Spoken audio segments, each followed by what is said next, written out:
Hello दोस्तों, नमस्कार। आप सभी लोगों का रावत आईएएस एकेडमी के यूट्यूब चैनल पर बहुत बहुत स्वागत है। दोस्तों, जैसा कि आप सभी लोग जानते हैं, हमारी एकेडमी द्वारा एमपीपीएससी प्री 2025 की तैयारी करने वाले बच्चों की तैयारी को और सुदृढ़ बनाने के लिए, उनकी सफलता को सुनिश्चित करने के लिए एक प्रोग्राम लेकर के आई है जिसका नाम है 60 टॉपिक 60 डेज। इसके अंतर्गत अभी तक हम लोगों ने जो है तो 5 से ज़्यादा टॉपिक्स पढ़ लिए हैं। आज हम लोग जो है तो छठा टॉपिक्स यहाँ पर पढ़ने वाले हैं और उस छठे टॉपिक्स का नाम है यहाँ पर आपके मध्य प्रदेश के राज्यपाल, है ना।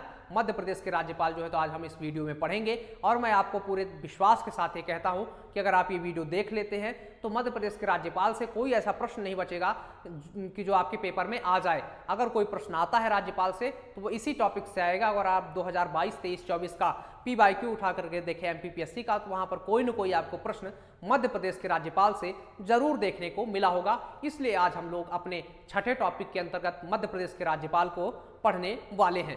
तो आइए देखते हैं मध्य प्रदेश के राज्यपाल के बारे में महत्वपूर्ण फैक्ट जो आपके पेपर की दृष्टि से महत्वपूर्ण हो सकते हैं। अगर हम मध्य प्रदेश के राज्यपाल के बारे में थोड़ा सा उनके इंट्रोडक्शन की बात करें, शुरुआत की बात करें, है ना, तो अगर हम देखें यहाँ पर तो मध्य प्रदेश का जो राज्यपाल या कहीं का भी राज्यपाल होता है, किसी राज्य का राज्यपाल जो होता है वो कार्यपालिका का संवैधानिक प्रमुख होता है, नाम मात्र का जो है तो प्रमुख होता है ना। संविधान के अनुच्छेद 153 के तहत प्रावधान किया गया है कि प्रत्येक राज्य का एक राज्यपाल होगा। किस अनुच्छेद के तहत ये प्रावधान है? तो ये प्रावधान आपका 153 के तहत है। अनुच्छेद 153 में प्रावधान किया गया है कि प्रत्येक राज्य का क्या होगा? एक राज्यपाल होगा। राज्यपाल राज्य का प्रथम नागरिक होता है। क्या? राज्यपाल आपका राज्य का प्रथम नागरिक भी होता है ना। तो यहाँ पर हमने कुछ इससे संबंधित इंट्रोडक्शन से संबंधित या उसके बारे में चीजें देखी। आइए अगले स्लाइड पे देखते हैं। अगले स्लाइड पे इस राज्यपाल से संबंधित कुछ महत्वपूर्ण अनुच्छेद के बारे में जो है तो बताया गया है, क्योंकि राज्यपाल से संबंधित अनुच्छेद आपके पेपर में आते रहते हैं।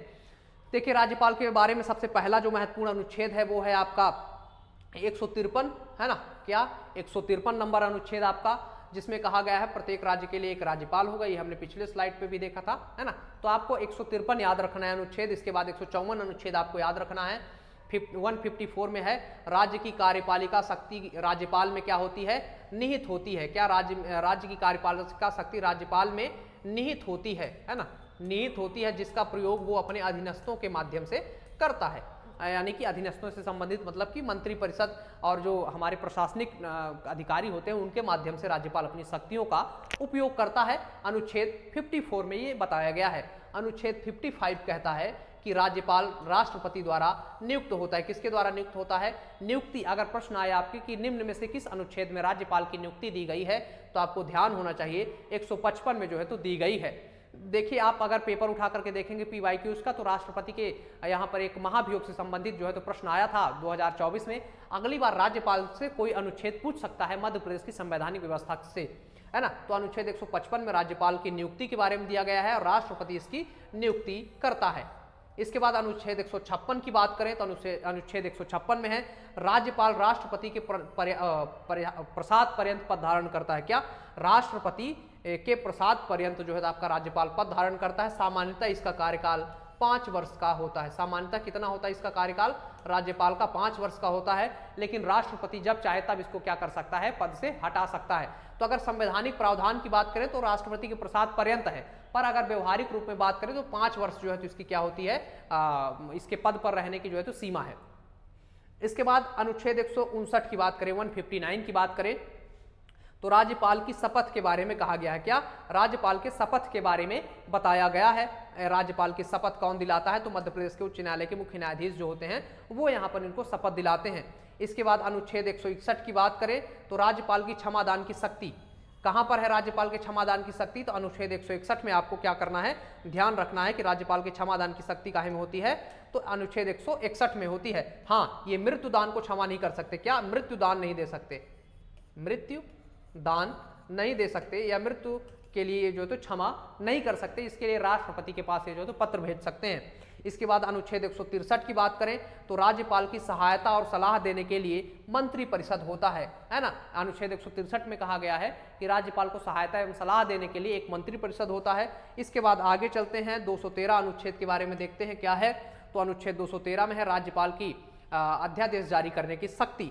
ये प्रश्न आपके लिए जो है तो महत्वपूर्ण है। ये ऐसे ही प्रश्न आपके पेपर में आते हैं, सामान्य अनुच्छेद नहीं आते, थोड़ा सा वो क्या करता है, डीप से प्रश्न पूछता है। तो अध्यादेश जारी करने की शक्ति कहां पर है इसकी, तो 213 में है। कहां पर है, 213 में है।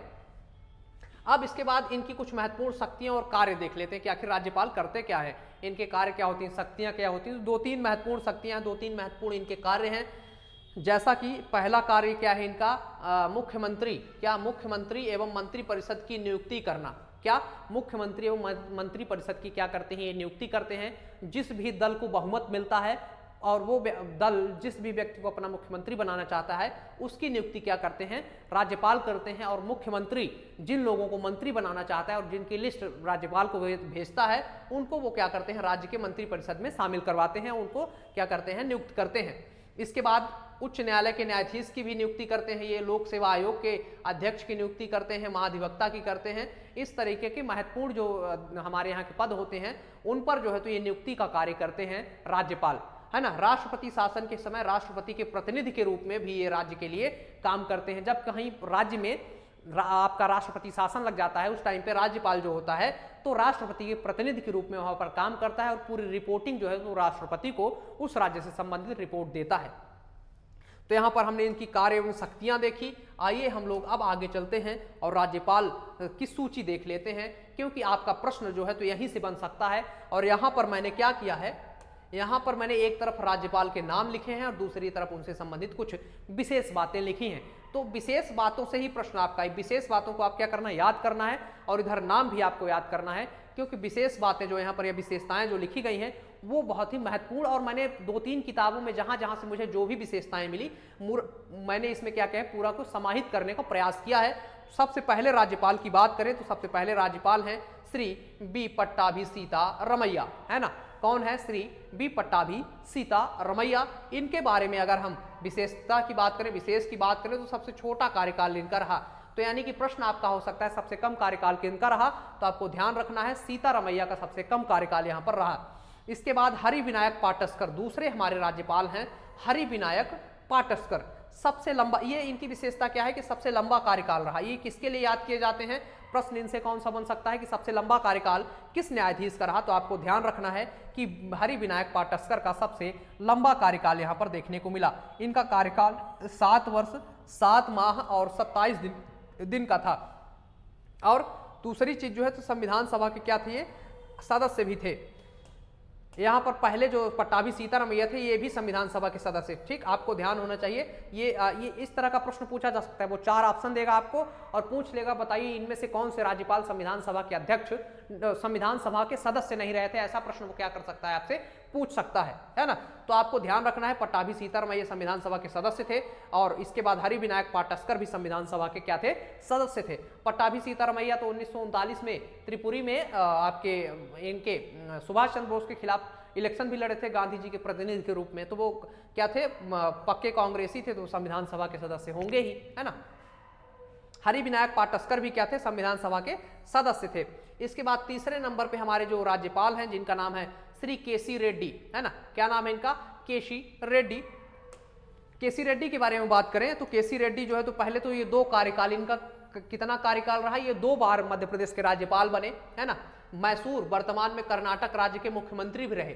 देखिए यहाँ पर बहुत सारे ऐसे राज्यपाल हैं जो किसी न किसी राज्य के मुख्यमंत्री रहे हैं और 2022 के पेपर में इस तरह का प्रश्न आ चुका है कि कौन से राज्यपाल किस राज्य के मुख्यमंत्री रह चुके हैं। तो आपको ये क्या करना है, विशेष रूप से ध्यान रखना है।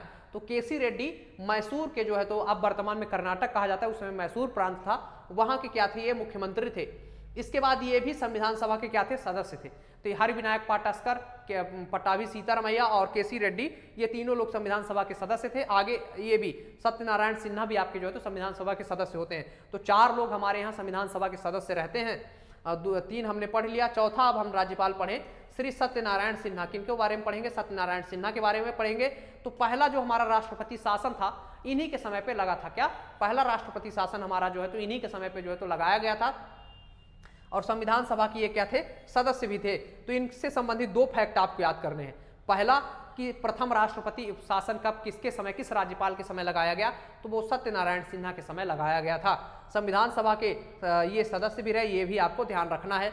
इसके बाद अगले हमारे राज्यपाल हैं श्री निरंजन नाथ वांचू यानी कि NN वांचू भी इनको कहा जाता है। क्या कहा जाता है? NN वांचू भी जो है तो इनको कहा जाता है। NN वांचू भी क्या कहा जाता है? इनको कहा जाता है। केरल के राज्यपाल रहे। केरल राज्य के क्या थे? ये राज्यपाल थे। इसके बाद छठे राज्यपाल की बात करें, छठे राज्यपाल है हमारे CM पुनाचा यानी कि चिप्पूदिरा मुथाना पुनाचा। इनका पूरा नाम है चिप्पूदिरा मुथाना पुनाचा। इनको शॉर्ट फॉर्म में जो है तो क्या कहते हैं लोग? CM पुनाचा के नाम से भी इनको जानते हैं, CM पुनाचा। ये अगर शॉर्ट फॉर्म आए तो आपको ध्यान देना है कि चिप्पूदिरा मुथाना पुनाचा इन्हीं का नाम है। तो CM जो है तो पुनाचा है ना, चिप्पूदिरा मुथाना पुनाचा। ये दूसरा राष्ट्रपति शासन, इनके बारे में क्या विशेष है? तो दूसरा राष्ट्रपति शासन जो है तो इन्हीं के समय लगा। विधानसभा के ये जो है तो, एक मिनट, यहाँ पे विधानसभा के जहाँ पे आप संविधान सभा लिखिए है ना, संविधान सभा के क्या थे? ये संविधान सभा के आपके संविधान सभा के सदस्य रहे है ना, उड़ीसा के राज्यपाल रहे। तो इनके बारे में 3 महत्वपूर्ण फैक्ट हैं। दूसरा राष्ट्रपति शासन CM पुनाचा के समय लगा, और इसके बाद ये संविधान सभा के सदस्य रहे, और तीसरा उड़ीसा के राज्यपाल रहे। यह प्रश्न भी आप MPPSC से जो है तो पूछा जा सकता है। MPPSC पूछ सकता है कि इन 4 विकल्पों में से कौन सा व्यक्ति इस राज्य का राज्यपाल नहीं रहा, डॉट डॉट राज्य का राज्यपाल नहीं रहा, ऐसा प्रश्न जो है तो पूछा जा सकता है। इसके बाद 7वें जो हमारे राज्यपाल रहे श्री भगवत दयाल शर्मा। क्या? भगवत दयाल शर्मा। ये 3 कार्यकाल के लिए मध्य प्रदेश के जो है तो राज्यपाल रहे। 3 बार मध्य प्रदेश के राज्यपाल अलग अलग समय पर नियुक्त हुए। तो सबसे ज्यादा बार कौन राज्यपाल रहा? तो भगवत दयाल शर्मा जो है तो मध्य प्रदेश के सबसे ज्यादा बार जो है तो राज्यपाल रहे है ना। इनके बारे में कुछ महत्वपूर्ण फैक्ट हैं, जैसे हरियाणा के मुख्यमंत्री रहे। कहाँ के?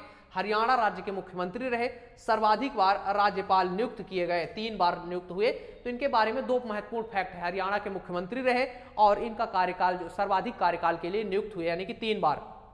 इसके बाद 8वें राज्यपाल है हमारे श्री KM चांडी। क्या? श्री KM चांडी गुजरात के राज्यपाल रह चुके थे ये है ना। और भोपाल गैस जो त्रासदी थी 1984 की, उस समय मध्य प्रदेश के राज्यपाल KM चांडी थे है ना। और इसके बाद ये 2 कार्यकाल के लिए नियुक्त भी हुए हैं। इनका कार्यकाल कितनी बार रहा? 2 बार इनका कार्यकाल रहा। 2 बार ये मध्य प्रदेश के जो आपके राज्यपाल नियुक्त हो चुके हैं। इसके बाद 8वें के बाद 9वें राज्यपाल की बात करें है ना, तो श्रीमती सरला ग्रेवाल। क्या? श्रीमती सरला ग्रेवाल की बात करते हैं। ये मध्य प्रदेश की पहली जो है तो महिला राज्यपाल रही, सबसे कम उम्र की राज्यपाल भी बनी, सबसे कम एज में। तो सरला ग्रेवाल की बात करें, पहली महिला राज्यपाल, सबसे कम उम्र में राज्यपाल जो है तो ये बनी। 2 फैक्ट इनके बारे में महत्वपूर्ण है ना। इसके बाद 10वें हमारे राज्यपाल हैं कुंवर मोहम्मद अली खान। क्या? कुंवर मोहम्मद अली खान। इनके बारे में एक महत्वपूर्ण फैक्ट है, तीसरा राष्ट्रपति शासन इनके समय में जो है तो लगाया गया था। तो तीसरा राष्ट्रपति शासन किसके समय लगाया गया था? कुंवर मोहम्मद अली खान। आपको पेपर में इस तरह का प्रश्न आ सकता है कि बताइए पहला राष्ट्रपति शासन निम्न में से किस राज्यपाल के समय लगाया गया। और ये भी प्रश्न आ सकता है कि तू तीसरा चौथा, मतलब सॉरी चौथा तो लगा ही नहीं, दूसरा तीसरा जो है तो कार्यकाल, दूसरा तीसरा राष्ट्रपति का शासन किनके समय लगाया गया। इस तरीके के प्रश्न आपके पेपर में पूछे जा सकते हैं। इसके बाद 11वें प्रश्न की बात करें। 11वां प्रश्न है हमारा मोहम्मद शफी कुरैशी के, 11वें राज्यपाल की बात करें हम लोग यहाँ पर, तो 11वें राज्यपाल हैं हमारे मोहम्मद शफी कुरैशी। क्या? मोहम्मद शफी कुरैशी। ये बिहार के राज्यपाल रहे। इनके बारे में एक ही फैक्ट है, शफी कुरैशी बिहार के राज्यपाल रहे। इसके बाद 12वें राज्यपाल की बात करें, डॉक्टर भाई महावीर। इनके बारे में एक महत्वपूर्ण फैक्ट है ना, इंपॉर्टेंट फैक्ट है। भारत के बाहर इनका जन्म हुआ। कहाँ? लाहौर में इनका जो है तो जन्म हुआ। मध्य प्रदेश के, या हमारे मध्य प्रदेश के एकमात्र राज्यपाल हैं जिनका जन्म भारत के बाहर लाहौर में हुआ था, यानी कि अविभाजित भारत में पैदा हुए थे। 13वें राज्यपाल हैं श्री राम प्रकाश गुप्त की बात करें तो उत्तर प्रदेश के मुख्यमंत्री रहे। इसके पहले हम लोग 2 और मुख्यमंत्री देख चुका हूं, केसी रेड्डी आपके मैसूर के रहे कर्नाटक, और इसके पहले हम लोगों ने देखा यहाँ पर भगवत दयाल शर्मा के बारे में जो आपके हरियाणा के रहे, और तीसरे राम प्रकाश गुप्त हैं जो कि उत्तर प्रदेश के मुख्यमंत्री रहे। और इनके बारे में एक फैक्ट है, कार्यकाल के दौरान इनकी मृत्यु हो गई थी। जब ये राज्यपाल थे उसी समय में इनकी मृत्यु हो गई थी। तो आपको ये दोनों फैक्ट जो है तो याद करने हैं। इसके बाद 14वें जो हमारे राज्यपाल रहे बलराम जाखड़, लोकसभा के 2 बार क्या थे? अध्यक्ष रहे। क्या रहे? 2 बार ये लोकसभा के अध्यक्ष रहे। आपसे प्रश्न पूछा जा सकता है निम्न में से कौन से ऐसे राज्यपाल हैं जो 2 बार अध्यक्ष रहे, तो आपको ध्यान रखना है लोकसभा के 2 बार अध्यक्ष कौन रहे? बलराम जाखड़। इसके बाद 15वें राज्यपाल की बात करें है ना, बलराम जाखड़ लोकसभा के 2 बार अध्यक्ष थे और गुजरात के राज्यपाल थे। आपको ध्यान रखना है 2 बार अध्यक्ष के साथ साथ ये गुजरात के क्या थे? आपके राज्यपाल भी थे बलराम जाखड़। इसके बाद आइए 15वें राज्यपाल की बात करें। 15वें थे श्री रामेश्वर ठाकुर। क्या? श्री रामेश्वर ठाकुर। श्री रामेश्वर ठाकुर के बारे में बात करें तो इनके बारे में एक विशेषता है कि कर्नाटक आंध्र प्रदेश एवं उड़ीसा के क्या थे, ये राज्यपाल रहे। कर्नाटक के रहे, आंध्र प्रदेश के रहे, उड़ीसा के राज्यपाल रहे। इसके बाद 16वें राज्यपाल की बात करें, किसकी बात करें हम लोग, 16वें राज्यपाल की, तो इनका नाम है राम नरेश यादव। क्या नाम है इनका, राम नरेश यादव। उत्तर प्रदेश के मुख्यमंत्री रहे, राम प्रकाश गुप्त और राम नरेश यादव, ये दोनों लोग उत्तर प्रदेश के मुख्यमंत्री रहे, है ना। और इसके पहले हमने 2 और लोगों को पढ़ चुके हैं हम लोग, केसी रेड्डी और भगवत दयाल शर्मा। तो इस तरह के 4 ऐसे हमारे यहाँ के लोग रहे जो कि क्या थे, आपके अन्य राज्यों के मुख्यमंत्री रहे। इसके बाद श्री ओपी कोहली की बात करते हैं, 17वें राज्यपाल की ओपी कोहली। छत्तीसगढ़ के साथ अतिरिक्त प्रभार इनको मध्य प्रदेश का भी मिला था ना। ओपी कोहली छत्तीसगढ़ के राज्यपाल थे और मध्य प्रदेश के अतिरिक्त प्रभार पर ये राज्यपाल रहे। इसके बाद 18वें नंबर पे हैं श्रीमती आनंदीबेन पटेल, दूसरी महिला राज्यपाल रही, है ना। ये गुजरात की मुख्यमंत्री भी रही आपकी, ये आपको ध्यान रखना है। आनंदीबेन पटेल जो है तो गुजरात की मुख्यमंत्री रही, कहाँ की, गुजरात की मुख्यमंत्री रही आपकी, ये आपको ध्यान रखना है। फिर उसके बाद 19वें नंबर पे हैं श्री लालाजी टंडन, इनका जो है तो 21 जुलाई 2020 को निधन हुआ था। इसके बाद जो है तो श्री मंगू भाई पटेल जो है यहाँ पर राज्यपाल बनाए गए थे, है ना। देखिए यहाँ पर मैंने उन राज्यपालों को रखा है जो कि कार्यवाहक राज्यपाल नहीं बने। आगे मैंने एक सूची यहाँ पर रखी है, एक लिस्ट मैंने रखी है जिसमें मध्य प्रदेश के जो कार्यवाहक राज्यपाल रहे उनको रखा गया है। यहाँ पर मंगू भाई पटेल जो है तो 20वें दिखाई दे रहे हैं, पर सबको मिला करके प्रश्न जो आता है तो कार्यवाहक राज्यपालों को भी मिला करके आता है। तो अब प्रश्न पूछा जाए कि व्यक्ति क्रम में मंगू भाई पटेल मध्य प्रदेश के किस नंबर के राज्यपाल रहे, तो व्यक्ति क्रम में वो 30वें नंबर के जो है तो आपके राज्यपाल रहे। कितने नंबर के रहे, 23वें नंबर के वो राज्यपाल रहे, है ना। और वैसे वो 30वें नंबर के राज्यपाल हैं पद क्रम में, और व्यक्ति क्रम में वो 23वें नंबर के राज्यपाल हैं। व्यक्ति क्रम में 23वें क्यों हैं, क्योंकि बहुत सारे राज्यपाल ऐसे भी रहे जो 2-2 बार बने, 3-3 बार बने, है ना। तो व्यक्तियों की तो संख्या कम हुई लेकिन पद की संख्या 30 है। तो इस तरीके से जो तो मंगू भाई पटेल 23वें रहे और उसके अपने पद के हिसाब से 30वें। इसके बाद हम लोग कार्यवाहक राज्यपालों की लिस्ट देख लेते हैं। क्या, कार्यवाहक राज्यपालों की लिस्ट देख लेते हैं। यहाँ पर देखिए श्री वीपी दीक्षित, है ना, पहले नंबर पे हैं श्री वीपी दीक्षित, पहले कार्यवाहक राज्यपाल, इनके नाम जो है तो रिकॉर्ड दर्ज है, पहले कार्यवाहक राज्यपाल रहे। ये आपने जब हम लोग वो न्यायालय पढ़ेंगे वहां पर आप इनको ये बारे में देखेंगे। ये मध्य प्रदेश के उच्च न्यायालय के न्यायाधीश भी रहे, मुख्य न्यायाधीश रहे। लोकायुक्त और मध्य प्रदेश के मुख्य न्यायाधीश रहे। ये देखिए लोकायुक्त, मध्य प्रदेश के लोकायुक्त भी रहे और मध्य प्रदेश के मुख्य न्यायाधीश भी रहे। सबसे कम कार्यकाल वाले कार्यवाहक राज्यपाल हैं। इनके बारे में 3 फैक्ट है। पहले कार्यवाहक राज्यपाल पीवी दीक्षित, दूसरा फैक्ट है लोकायुक्त और मध्य प्रदेश के मुख्य न्यायाधीश रहे। तीसरा फैक्ट है इनके बारे में सबसे कम कार्यकाल वाले कार्यवाहक राज्यपाल रहे। इसके बाद दूसरे नंबर पर हमारे श्री जीपी भट्ट। कौन, श्री जीपी भट्ट, 2 बार इनका कार्यकाल, 2 बार कार्यवाहक राज्यपाल बने, है ना। जीपी भट्ट मध्य प्रदेश के कितनी बार कार्यवाहक राज्यपाल बने, तो 2 बार बने, आपको ध्यान रखना है, 2 बार ये कार्यवाहक राज्यपाल बने। इसके बाद तीसरे नंबर पर है एनडी ओझा। एनडी ओझा के बारे में यहाँ पर कोई विशेष महत्व वाली चीजें नहीं है, है ना। लेकिन ये तीनों लोग जो है ना, आपको बताएं कि तीनों लोग हमारे यहाँ उच्च न्यायालय के क्या थे, मुख्य न्यायाधीश थे, जो कि बाद में कार्यवाहक राज्यपाल बने, क्योंकि संविधान में ऐसा प्रावधान है जब राज्यपाल अनुपस्थित हो तो उस समय पर उच्च न्यायालय का मुख्य न्यायाधीश कार्यवाहक राज्यपाल की जगह पर क्या करता है, काम करता है। इसके बाद आगे चलते हैं लिस्ट में, और चौथे आपके कार्यवाहक राज्यपाल की बात करें तो कृष्ण मोहन सेठ। कौन, कृष्ण मोहन सेठ जो है आपके कार्यवाहक राज्यपाल रहे मध्य प्रदेश के। 5वें नंबर पे ओपी कोहली, है ना। ओपी कोहली पीछे हमने देखा था अतिरिक्त प्रभार वाले भी राज्यपाल रह चुके हैं छत्तीसगढ़ के साथ, और ये सबसे लंबा इनका कार्यकाल रहा कार्यवाहक राज्यपाल के भी रूप में। तो एक बार ये कार्यवाहक राज्यपाल बने हैं ओपी कोहली, और एक बार जो है तो ये अतिरिक्त प्रभार मध्य प्रदेश का इनको मिला है ना। और सबसे लंबा कार्यकाल कार्यवाहक राज्यपाल के साथ इनका था, और कम कार्यकाल किसका था, तो पीवी दीक्षित का था। सबसे लंबा कार्यकाल ओपी कोहली का था। इसके बाद 6ठे नंबर पे आनंदीबेन पटेल की बात करें तो एक कार्यवाहक एवं पूर्णकालिक दोनों तरह की राज्यपाल थी। क्या, कार्यवाहक एवं पूर्णकालिक दोनों तरह की क्या थी, ये राज्यपाल थी, है ना। इसके बाद अब यहाँ पर जो है तो हमने कार्यवाहक राज्यपालों की सूची भी देख ली। यहाँ पर हमारा राज्यपाल से संबंधित जो टॉपिक था वो खत्म होता है, और आप अगर वीडियो देखेंगे तो आपको समझ में आ जाएगा कि यहीं से जितनी बार ये प्रश्न आया होगा इससे बाहर नहीं गया होगा, इस वीडियो से बाहर नहीं गया होगा, क्योंकि इस पर मैंने हर तरह के फैक्ट जो है तो राज्यपालों से संबंधित रखे हैं, है ना। कौन संविधान सभा का सदस्य बना, कौन किस राज्य का राज्यपाल रहा, है ना, किसके समय में कोई विशेष चीज हुई, है ना, जैसे राष्ट्रपति शासन किसके किसके समय लगा, इस तरीके के सभी फैक्ट जो है तो हमने यहाँ पर समाहित किए हैं। तो इसी तरीके के अन्य महत्वपूर्ण वीडियो को देखने के लिए आप सभी लोग रावत IAS एकेडमी की यूट्यूब चैनल को सब्सक्राइब कीजिए तथा बेल आइकन को क्लिक कीजिए। धन्यवाद।